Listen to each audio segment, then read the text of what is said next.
요한복음 3장 말씀입니다. 요한복음 3장 1절로 7절까지 말씀 함께 나눕니다. 제가 먼저 읽겠습니다. 제가 봉독합니다. 요한복음 3장 1절로 7절 제가 봉독합니다. 그런데 바리새인 중에 니고데모라 하는 사람이 있으니 유대인의 지도자라. 그가 밤에 예수께 와서 이르되 라피여 우리가 당신은 하나님께로부터 오신 선생인 줄 아나이다.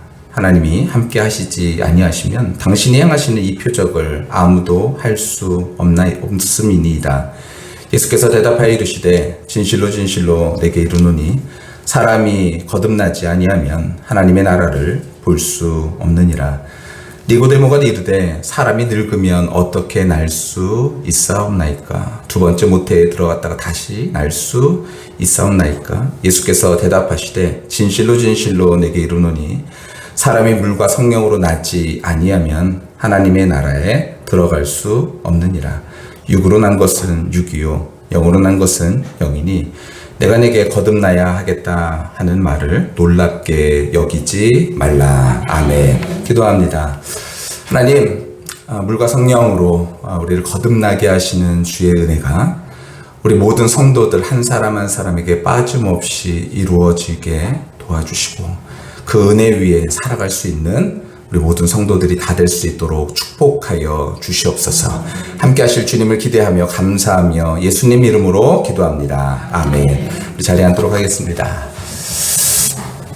네, 우리 앞뒤좌우로 한번 그렇게 인사할까요?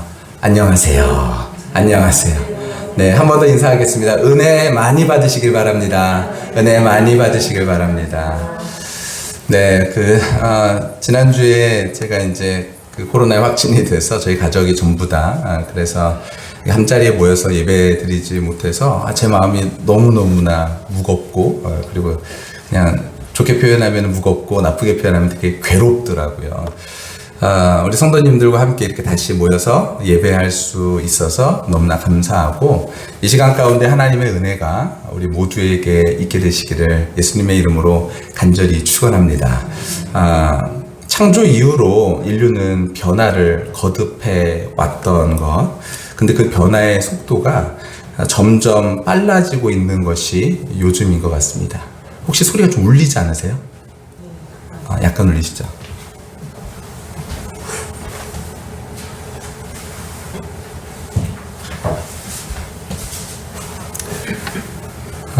창조 이후로 인류가 계속해서 변화하고 있는데 이 변화의 속도가 굉장히 빨라지고 있는 요즘인 것 같습니다. 요즘 책들을 보면 책의 주제를 보면 사회의 이슈를 알 수 있잖아요. 그 사회의 이슈들 그런 것들이 대부분 그 변화에 대한 이야기들을 참 많이 다루고 있는 것 같습니다. 예를 들어서 요즘 소비 패턴을 가리켜서 뭐라 그러냐면 라이크 커머스라고 말합니다. 이게 무슨 말이냐면은 라이크 커머스가 뭐냐면요, 좋아하면 산다라는 거예요. 이거 우리가 들어서 뭐하나? 그렇지 않아요. 잘 한번 들어보시기 바랍니다. 스마트폰으로 쇼핑도 가능한 세상에서 폰으로 여기저기 기웃거리다가 좋아하면 그냥 사는 것이 요즘 시대의 소비 패턴이라는 거예요.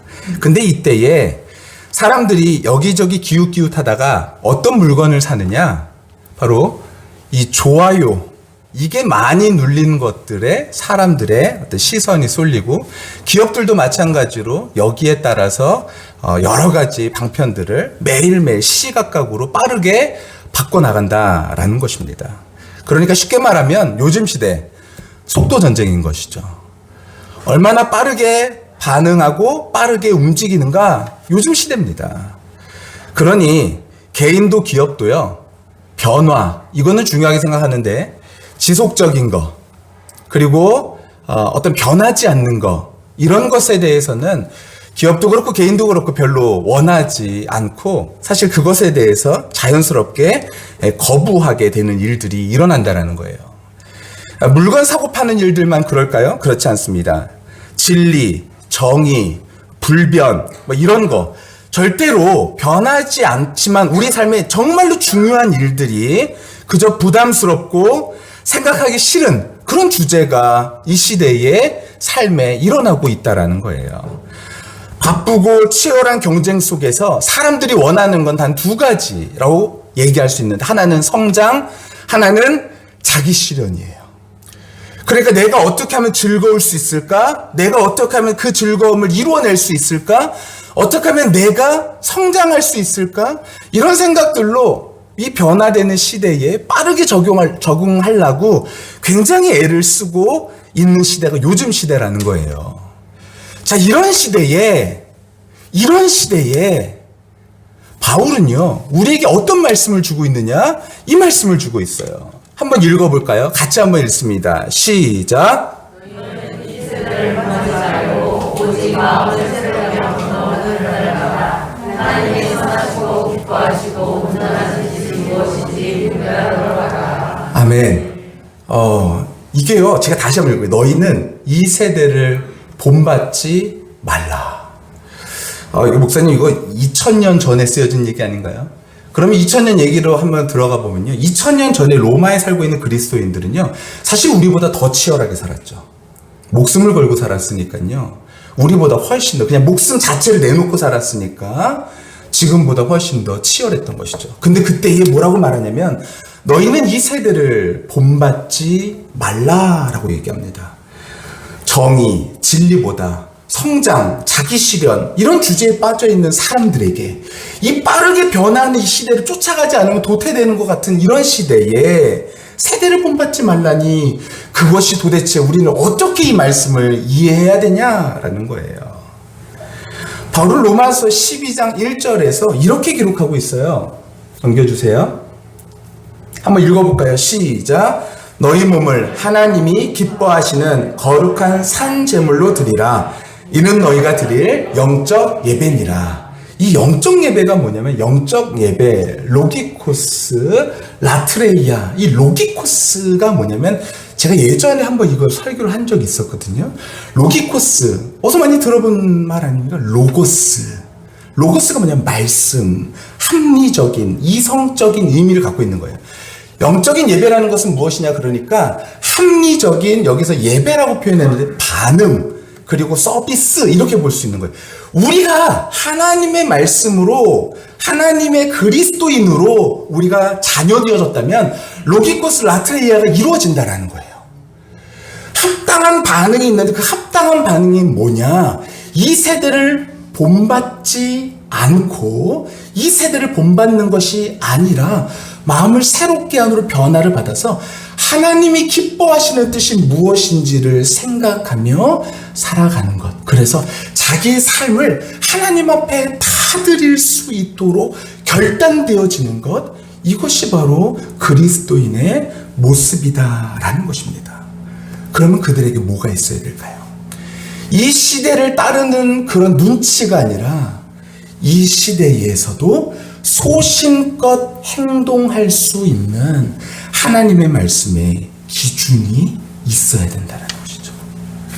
하나님은 사실 맨 처음부터 우리에게 기준을 허락하셨어요. 창조 때부터요. 어떤 기준이요? 동산에 다 임의로 먹되 동산 중앙에 있는 나무, 이거 열매 먹지 말라. 먹으면 정령 죽으리라. 기준이잖아요.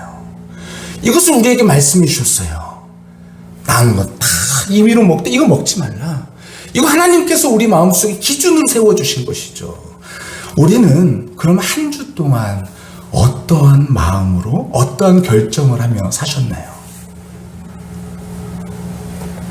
하나님의 자녀로 아침과 저녁이 다르게 급변하는 세상에서 우리는 어떻게 사셨냐라는 거예요. 저는 오늘 말씀을 우리 함께 나누면서 우리의 삶을 돌아보고 그리스도인으로서 마땅히 가지고 있어야 될 그 소신과 기준이 부족했다면 성령의 역사 가운데 하나님의 뜻을 구할 수 있는 은혜를 사모하고 용기와 믿음을 구하는 시간이 되시기를 예수님의 이름으로 간절히 축원합니다. 소신을 가지고 살아가는 것이 중요하다라는 거예요. 소신. 이 소신이라는 거, 누군가는 고집과 이거 소신을 혼돈하고 있는 것 같은데, 그래서 먼저 이 고집과 소신을 좀 구분하는 이야기를 먼저 해야 될 것 같다라는 생각이 들었습니다. 소신 있게 행동하지만 고집스럽지는 않은 모습. 그 모습이 무엇인가? 저는 그것을요, 개구리의 이야기로 좀 설명해 보려고 합니다. 개구리 사진 한번 보여주시기 바랍니다. 개구리죠. 어디에 들어가 있냐면은 냄비에 들어가 있어요. 개구리는 환경 변화에 굉장히 잘 적응하는 동물이죠. 변온 동물입니다. 이 주변의 온도에 따라서 몸의 온도를 바꾸는 변온 동물이죠. 그래서 온도에 쉽게 적응합니다. 그래서 개구리를 물이 담긴 냄비에 넣고 열을 가하면 개구리는 여유 있게 그 몸의 온도를 이 물의 온도에 바꿔내죠. 조금씩 1도에 1도를 더해서 바꾸면 그 먼저 번에 비해서 약간 물이 뜨거워졌다고 느끼지만 자신이 곧 적응하리라는 자신감 때문에 크게 신경을 쓰지 않는다는 거예요. 내가 온도가 올라가지? 내 몸도 변하지. 온도가 변하지? 내 몸도 변하지. 이러면서 조금씩 온도 변화를 신경 쓰지 않는다라는 거예요. 이처럼 개구리에게 충분히 적응할 수 있는 시간을 주고 물의 온도를 지속적으로 끓는 점, 100도까지 올리면 개구리는 자신이 적응했다고 믿고 냄비 속에서 뛰쳐나오지 않고 결국 냄비 안에서 삶아 죽게 되어진다는 거예요. 이와 정반대로 처음부터 펄펄 끓는 물에다가 개구리를 딱 집어넣지 않아도 조금 뜨거운 물에다가 개구리를 딱 넣으면 개구리는요, 그 뜨거운 물이 너무 뜨거운 그 물이라고 자기 몸의 변화와 갑자기 일어나기 때문에 이 개구리는 어떻게 하냐면 그 물에서 팍 하고 튀쳐나온다는 거예요. 이것이 중요해요. 개구리가 환경에 적응했다라는 잘못된 믿음을 가지고 있을 때, 나는 이 세상 가운데 적응하며 살아가는 것, 이것에 대한 잘못된 믿음을 가지고 있을 때 스스로를 죽음으로 몰아가고 있다는 사실을 개구리는 모른다라는 거예요. 고집과 같은 것이죠. 잘못된 믿음입니다. 그러나 환경이 펄펄 끓는 물임을 인식해서 뛰쳐나오는 것, 이것을 전문용어로 근원적 변화다. 경제적 용어이기도 한데요, 근원적 변화라고 부른다고 합니다. 그런데 이 근원적인 변화를 가능케 하는 것이 무엇이냐? 뜨거운 물이라는 거예요. 갑작스러운 뜨거운 물이 있을 때 근원적 변화가 생긴다는 거예요. 개구리는 그러니까 근원적 변화를 이룰 수 없는 동물이거든요. 천천히 뜨겁게 하면요, 그냥 거기 있다가 죽어버리는 거예요. 그런데 갑작스러운 뜨거운 물을 주면은 근원적인 변화가 생겨서 그 목숨을 살릴 수 있게 되어진다는 것이죠. 정신적인 큰 계기, 세상을 이해하는 방식이 새롭게 되어질 만큼 정신적인 큰 계기, 이 계기가 있을 때에 근원적인 변화가 일어나기 시작한다는 거예요. 다른 말로 뭔가 인생에 커다란 계기가 있을 때에 우리는 무엇을 바꿀 수 있냐면은 내 삶의 소신을 바꿔낼 수가 있다는 거예요. 고집스러웠던 내 모습에서 뭔가 확실하게 확 바꿀 수 있는 뭔가, 이것은 내 삶의 근원적인 변화를 가리켜 올 수 있는 아주 특별한 계기가 있을 때 이런 것이 가능하다는 것이죠. 개구리가 고집에서 벗어나서 살 수 있는 길은 개구리의 생각이 완전히 바뀔 계기가 필요한 것입니다. 그러나 개구리에겐 그럴 계기가 없죠. 그러니 개구리는 환경에 잘 적응했다라는 잘못된 믿음으로, 그리고 내가 환경에 잘 적응하면 살 수 있다라는 이러한 잘못된 믿음으로 스스로를 죽음의 위기에서 구하지 못하는 것이다 라고 우리는 말할 수 있는 것입니다. 우리는 우리 인생의 커다란 계기가 세상을 이해하는 방식을 바꾼다라는 것을 우리는 잘 알고 있죠. 내 삶에 어떤 특별한 일들이 일어나면 우리는 세상을 바라보는 눈이 달라지지 않습니까? 누구를 갑자기 충격적으로 사랑하게 되면요, 세상이 달라 보이는 거죠. 누구가 충격적으로 미워지면요, 세상이 달라져 보이는 것이죠. 나에게 어떠한 새로운 일들이 갑작스럽게 이루어지면 그 일을 통하여서 세상이 달라 보이는 것이죠. 이때 사람들은 좋던 나쁘던 뭐라고 표현하느냐? 이 사람 다시 태어났네 라고 표현하죠. 다시 태어났네? 야, 이 사람 다시 태어났어. 대부분 이런 것을 좋게 표현할 때 얘기하죠. 야, 그 사람 완전 새 사람이 됐어. 완전 다시 태어났어. 이렇게 얘기하잖아요. 우리가 하나님에 대한 믿음을 갖는 것에 대해서도 예수님은요, 뭐라고 표현하시냐면 이 다시 태어났다라는 표현을 쓰셨어요. 이것이 무엇이냐면은 거듭남, 다른 말로 아노덴이라는 헬라어를 사용하셔서 다시 태어났다. 이것이 무엇이냐? 그리스도로 말미암아, 성령의 역사로 말미암아 다시 태어난 것이 누구냐? 바로 그리스도인이다 라고 이야기하는 것이죠. 그러니까 우리가 무엇이냐? 우리는 예수 그리스도로 말미암아 뭔가 충격적인 사건이 있는 사람들, 그 사람들이 바로 우리다라는 거예요. 우리는 그 충격적인 사건, 그것이 무엇이냐? 성령의 역사로 말미암아 내 삶에 뭔가 새롭게 다가오는 일들, 새롭게 세상을 해석하는 일들, 새롭게 이 세상의 관점이 바뀌고 시선이 바뀌고 그리고 여러 가지 소신들이 바뀌어지는 일들. 저요, 돈 좋아하는 사람이에요. 근데 하나님 믿고 예수 그리스도 알게 된 다음에 이 돈보다 더 중요한 게 무엇인지를 알게 되어졌습니다. 저요, 관계 좋아하는 사람이에요. 저 노는 거 되게 좋아하거든요. 그래서 사람들, 저희 시원이가 저를 닮아가지고요, 시원이는요 집에 손님 오는 걸 그렇게 좋아해요. 손님 오면요 막 너무 좋다고 벌써 들떠가지고 막 손님이 온다고 막 그러면서 안절부절 못해요. 벌써 눈빛이 달라지거든요. 딱 저를 닮았어요. 저도 관계 좋아하고 사람 만나는 거 좋아하고 그리고 누군가에게 인정받고 누군가 함께 이렇게 하는 거 너무 좋아해요. 그런데 그것보다 더 중요한 것이 무엇이다라는 것을 알게 되어졌죠. 그것이 무엇이냐? 바로 오늘 본문이 그것을 설명하고 있는 거예요. 요한복음 3장 3절, 오늘 읽었던 본문 말씀입니다. 같이 한번 읽어볼게요. 시작. 예수께서 진실로 진실로 내게 이르노니 사람이 거듭나지 아니하면 하나님의 나라를 볼 수 없느니라. 네, 뭐 하면요? 거듭나지 아니하면, 이게 거듭나다, 아노덴이라는 헬라어인데 이 거듭나다라는 말이 무엇인지 또 하나 설명해야 되는 것이 있는데, 하나님 나라를 본다라는 표현이 도대체 뭐냐라는 거예요. 여러분, 하나님 나라가 뭘까요? 제가 몇 차례 많이 설명을 해드렸었는데, 하나님 나라는 이 이스라엘 개념 가운데에서 이 하나님의 나라는, 하나님이라는 말은 굉장히 입에 담지 못하는 굉장히 불경스러워. 왜 어떻게 우리 인간이 하나님을 불러? 그래서 하나님이라는 단어 대신 새롭게 쓴 단어가 있죠. 그게 뭐냐면 하늘이죠. 그래서 하나님 나라 말고 어떤 나라요? 하늘나라라고 표현하잖아요. 하늘나라. 그것이 한문으로 옮기면 뭐가 되는 거예요? 천국이 되는 것이죠.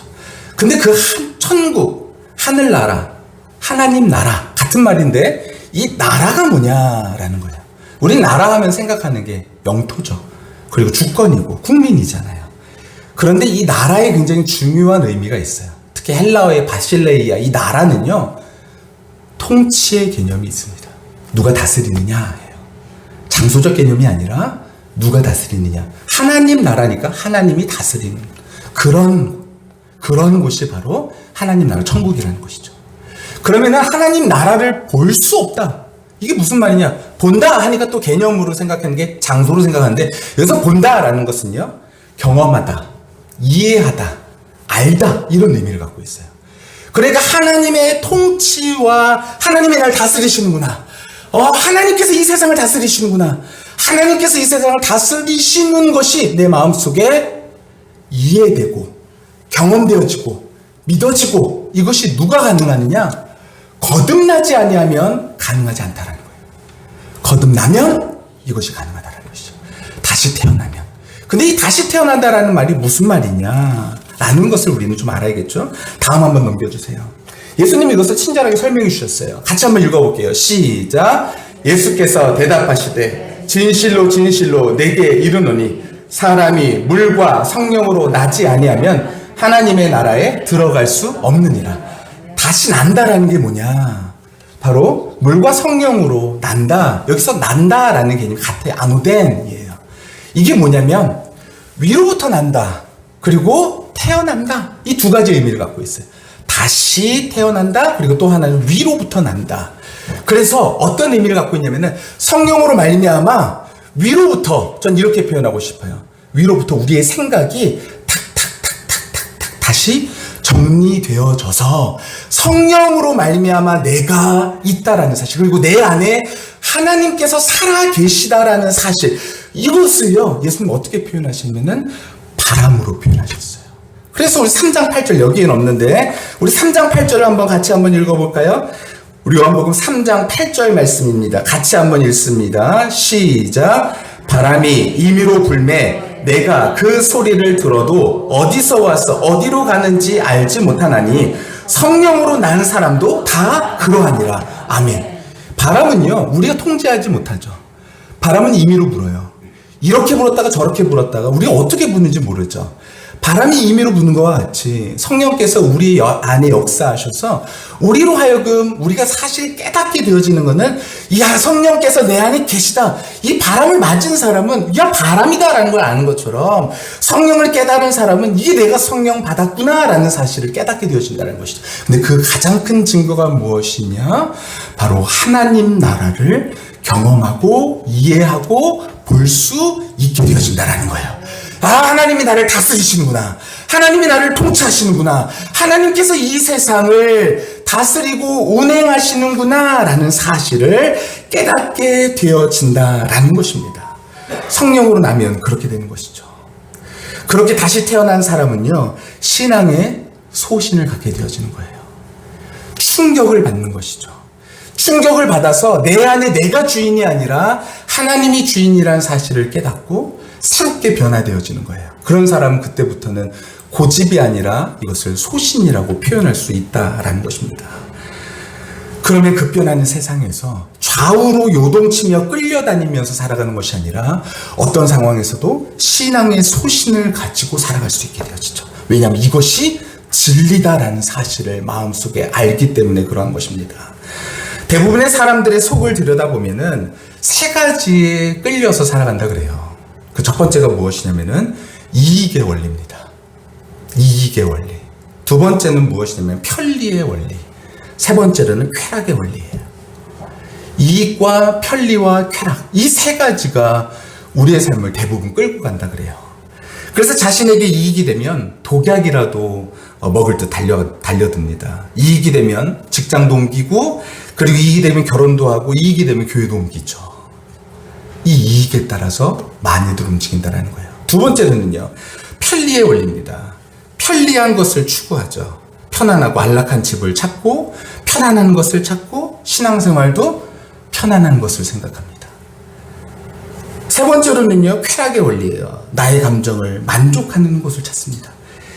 관계도 그렇게 하고, 그리고 사람과의 모든 것들도 그렇게 하고, 그리고 내가 이 세상을 살아가는데 내가 내 쾌락, 그러니까 이거 뭐예요? 내가 내 만족, 자기 성장, 이런 것들을 따라가려고 살아간다는 것이죠. 여러분, 이것 자체가 나쁘다고 말하는 것은 아니에요. 하지만 하나님께서 우리에게 더 중요한 삶의 원리가 있다. 이 세상 가운데에서 이익과 쾌락과 편리, 이것이 아니라 더 큰 가치가 있다라고 우리에게 설명하시는 그 설명을 들을 때에, 이것이 우리 안에 깨달아질 때에 우리는 소신이 바뀌어지게 되어진다는 거예요. 대부분은 그걸 따라가요. 대부분이 이익을 따라가고 대부분은 그걸 따라가요. 근데 그것이 세상을 변화시키지 못합니다. 무엇이 세상을 변화시키냐면은 소신, 특별히 신앙의 소신이 세상을 변화시킨다는 거예요. 그러니까 교회를 다니지만 성령으로 다시 태어나지 아니하면 처음에는 굉장히 큰 사명감으로 뭔가 출발하는 것처럼 보여요. 그런데 출발하지만 시간이 지나면 점점 본능에 이끌려 살아가는 것이죠. 야, 내가 더 이익이 되는 것이 무엇일까? 나에게 더 편리한 것이 무엇일까? 나에게 더 쾌락이 있는 것이 무엇일까? 본질을 잃어버리고, 그리고 이런 것들을 추구하게 되어진다는 거예요. 그러나 우리가 성령으로 거듭나면 우리는 달라집니다. 그게 대표적인 분이 누구시라는 거예요? 예수님이죠. 예수님께서는 이익이나 편리나 쾌락을 위해서 십자가의 길을 걸어가신 것이 아니다라는 거예요.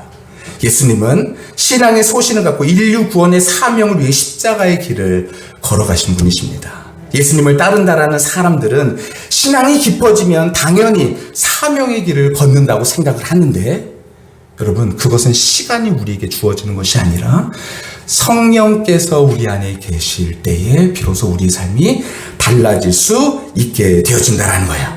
그래서 예수님 말씀하셨죠. 아무든지 나를 따르려거든 자기를 부인하래요. 내 자신의 내 고집이 아니라 내 자신 안에 하나님으로 인하여서 소신이 바뀌고 생각이 바뀌어서 하나님으로 인하여서 움직이는 삶, 자기 십자가를 지고 나를 쫓을 것을 말씀하셨죠. 그것이 바로 예수님을 따르는 모습입니다. 다시 말씀드리면 신앙생활은 세월이 그 믿음의 깊이를 결정해 주지 못합니다. 세월이 아니라 성령으로 거듭났는가 그렇지 못한가로 결정이 되어진다는 거예요. 거듭난 신앙인이 되면 나에게 유익이 있고 없고 편리하고 편리하지 않고 쾌락이 있고 쾌락이 없고 이것을 따라가는 것이 아니라 주님께서 부르시면 그 길이 맞다라는 마음으로 끝까지 길을 걸어가게 되어지는 것이죠. 비록 앞에 어려움이 있다 할지라도 그 길을 포기하지 않습니다. 그래서 누구도 나오는 거예요? 순교자도 나오는 것입니다. 예수님 당시 수많은 사람들이 모여서 예수님을 따랐죠. 사실 요한복음 3장은 바로 이 장에서 많은 무리들이 예수님을 따르기 시작했다는 것을 보여줘요. 그런데 예수님은 그들에게 관심을 두지 않아요. 그리고 3장에서 믿음이 무엇인지에 대해서 설명해내고 있는 것이 바로 이 3장의 말씀입니다. 많은 무리들 예수님을 쫓았어요. 그러나 그들은 십자가를 지신 예수님을 다 떠나버렸습니다. 그들은 세상을 변화시키지 못했어요. 그러나 성령으로 거듭나 하나님의 뜻을 사명으로 삼는 사람들은 소수였지만 그들이 세상을 변화시켰다라는 것입니다. 어둠에 빛을 던져주었고 썩어져가는 세상에 소금을 뿌려 그 세상을 변화시켰죠. 1990년 강원도 영월 지역에요. 주민 160명이 그 홍수로 인해서 사망한 뒤 대통령 지시로 댐 하나가 건설되어질 것이 명령되어진 그곳이 있었죠. 바로 대동강 댐입니다. 대동강 댐이 많은 사람이 죽고 나서 대통령령으로 이거 만들어라 이렇게 됐던 것이죠. 이후에 1996년 2월 건설교통부가 댐 사업 기본 계획을 확정했고 이때부터 본격적으로 갈등이 시작되어져요. 어떤 갈등이냐? 환경단체와 지역주민 그리고 정부의 갈등이 시작되게 된 거죠. 환경연합은요 뭐라고 말하냐면 수달과 얼음치, 비오리가 사는 비경을 수장시켜서는 안 된다. 그리고 여기는 석회암 지역인데 댐을 건설했다가 무너진다. 뭐 이렇게 얘기를 한 거예요. 이에 맞서서 건설교통부하고 한국수자원공사는요 석회암지대에 그렇게 외국에서 안 무너진 경우 많았다라고 얘기하면서 반박했죠. 갈등이 있었던 거예요. 이처럼 거듭된 논란이요. 1999년 9월 김대중 대통령이 대동강댐을 반대하면서 그래서 2000년 6월에 대동강댐이 백지화로 선언되어졌죠. 근데요. 이 대동강댐을 막아선 주역이 있어요. 환경연합도 물론 일조했지만 대통령도 일조했지만 여기에 이 댐을 막아선 한 가지가 있었는데 그것이 무엇이냐? 바로 이것입니다. 넘겨주세요. 이것입니다. 네, 이게 뭐냐요? 동강 할미꽃이라는 거예요. 동강 할미꽃. 할미꽃은요 우리 교회 여기 앞에 심겨져 있어요. 아마 필 거예요. 이 할미꽃은요 고개를 푹 숙이고 있어요. 허리가 굽어서 할미꽃이죠. 근데 이 꽃은요 이렇게 빳빳이 서 있어요. 근데 이 꽃이요 어디에만 있느냐? 바로 우리나라에만 서식하는 꽃이라는 거예요. 이 꽃이 바위 틈에다가 뿌리를 내리고선 살아가는 아슬아슬하게 살아가는 꽃이거든요. 그런데 이 꽃이 국가 시책을 거둘 만큼 대단한 꽃이 되어졌다는 거예요. 이 꽃은 없어지면 결코 안 됩니다. 그래서 이 꽃이 없어지지 않기 위하여 이 모든 것들이 철회됐는데 굉장히 중요한 주역을 했다라고 제가 신문 기사 몇 개를 통해서 확인했어요. 근데 실제로 보니까 지금에 와서 보니까 여기에는 천연기념물 10종을 포함해서 1840종의 동물과 956종류의 식물이 서식하고 있는 생태계의 보호가 바로 이곳이었다라는 거예요. 만약에 동강댐이 지어졌으면 그 모든 것들이 다 없어졌겠죠. 그런데 이 꽃이 그 모든 일들의 주역이 되어져서 이 국가 시책을 막아서게 되어졌다는 거예요. 세상의 조류에 휩쓸리지 않고 소신을 지키며 살아가는 사람이 분명히 있습니다. 특별히 믿음으로 이 세상 가운데에서 하나님의 말씀을 이루기 위하여 끝까지 믿음으로 살아가는 사람이 있다라는 거예요. 절벽 틈새에 아슬아슬하게 매달려 있을지라도 뿌리만 잘 내리면 험한 물줄기 속에서도 살아남았던 이 꽃처럼 우리도 이 세상 가운데에서 아슬아슬하게 보이고 이 세상 가운데에서 이 세상을 따라가지 못하는 것처럼 보이는 그런 모습이 우리 가운데 있다 할지라도요, 그럼에도 불구하고 세상을 변화시키고 세상을 지킬 수 있는 힘은 거기에 있는 것이 아니라 바로 끝까지 믿음의 소신을 지키고 하나님의 말씀을 이루며 이 땅을 회복하시는, 구원하시는 생명의 근원이신 하나님의 말씀을 끝까지 붙드는 자들을 통하여 이 세상이 구원되어진다는 사실을 여러분 믿으시기를 예수님의 이름으로 간절히 축원합니다. 여러분, 그들이 바로 우리가 되시기를 예수님의 이름으로 간절히 축원합니다. 하나님은 이 세대를 본받지 말고 오직 마음을 새롭게 하고 변화를 받아서 하나님의 일이 무엇인지 분별하라고 말씀하셨어요. 아무리 세상에서 유혹을 받고 흔들릴지라도요, 성령으로 거듭나서 믿음의 뿌리만 잘 내리고 있으면 동강할미꽃이 동강의 수많은 동식물들을 지켰듯이 선교사의 피로 세운 나라를 우리는 꿋꿋이 지켜 나아갈 수 있게 될 줄로 믿습니다. 우리가 그 주역이 되길 예수님의 이름으로 간절히 축원합니다. 하나님께서 우리를 향하여서 그 기대를 갖고 계세요. 나를 따라오라. 나를 따라오려거든 자기를 부인하고 자기 십자가를 지고 따르라. 여러분, 우리에게 있는 십자가가 무엇입니까? 우리의 삶 속에서 매번 매 순간 부딪히는 선택의 순간이 우리의 십자가인 줄 압니다. 미운 사람 있죠. 그리고 화가 나는 일들이 있죠. 그 모든 마음들 가운데서 하나님의 뜻을 이루어서, 그래, 이 세상은 이익을 말하고 쾌락을 말하고 편리를 말하고 자아실현을 말하고 성장을 말하지만 나는 믿음으로 이 세상 가운데서 하나님의 뜻을 이루어 이 세상 가운데 하나님의 나라를 이해하고 경험하고 볼 수 있도록 할 것이다. 여러분, 이 믿음이 저와 우리 모두 가운데 성령의 거듭남의 역사로 인하여서 이루어지게 되시기를 예수님의 이름으로 간절히 축원합니다. 여러분, 이 사실을 꿈꾸게 되시고 이 사실이 옳은 길이고 이 사실이 바른 길이다라는 사실, 여러분, 그들 끝까지 이기는 자에게 면류관을 씌워주실 그 하나님을 기대하며 우리 끝까지 그 길을 달려나갈 수 있는 믿음의 사람들이 다 되시기를 예수님의 이름으로 간절히 축원합니다.